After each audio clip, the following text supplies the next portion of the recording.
ఇప్పుడే జీ5 app download చేయండి. చూడండి మీ ఫేవరెట్ టీవీ షోస్ ఎప్పుడైనా ఎక్కడైనా. బావగారు, మా చెల్లెలు రాధి ఎక్కడుంది ఏంటనేది ఏమైనా ఇన్ఫర్మేషన్ తెలిసిందా బావగారు? లేదు భార్గవ్.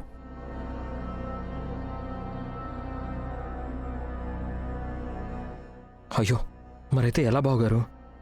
రాధి కోర్టుకొస్తేనే కదా మీ పాపను మీకు అప్పగించేది. మరి రాధి ఎక్కడుందో తెలియపోతే ఇప్పుడు కోర్టుకి ఎలా వస్తుంది? వస్తుందన్న నమ్మకంతోనే ఉన్నాను. నా కన్న కూతుర్ని నాకు దగ్గర చేయటం కోసం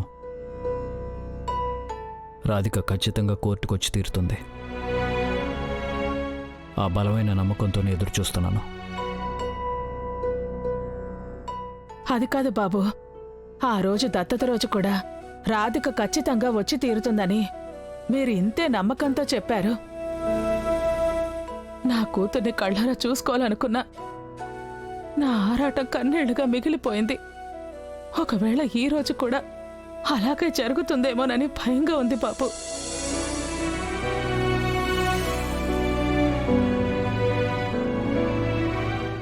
ఆ రోజు రాధికొచ్చింది అత్తయ్య. స్వీటీని హాస్టల్ వార్డెన్ దేవి తీసుకెళ్లకుండా ఆ రోజు రాధికే కాపాడింది. స్వీటీ నాకు దూరం కాకుండా ఆ రోజు అంత ప్రయత్నం చేసిన రాధిక ఈరోజు నా కన్న బిడ్డని నాకు దూరం అవనిస్తుందా చెప్పండి?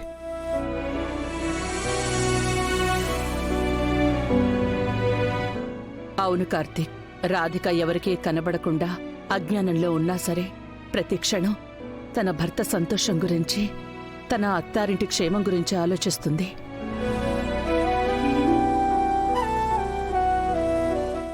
అందుకోసమే ఆరాటపడుతుంది, జీవిస్తుంది.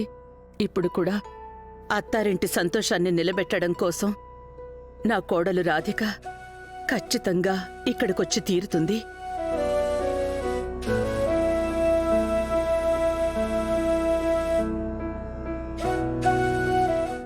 అది అసాధ్యం.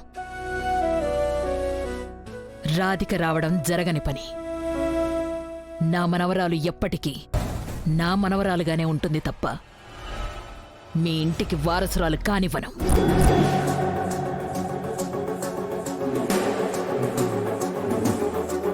కార్తిక్ గారికి పాపని అప్పగించడానికి నా క్లయింట్ కాంచనవల్లి గారు పెట్టిన కండిషన్స్ అర్థం పర్థం లేనివి కావు యువర్ ఆనర్.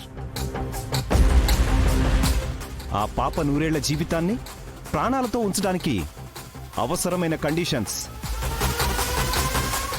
అవును జడ్జి గారు, ఎందుకంటే నా కన్న కూతురు చనిపోవడానికి ఇతనే కారణం. జీ5 యాప్ డౌన్లోడ్ చేసి అన్ని ఎపిసోడ్స్ పూర్తి ఉచితంగా చూడండి.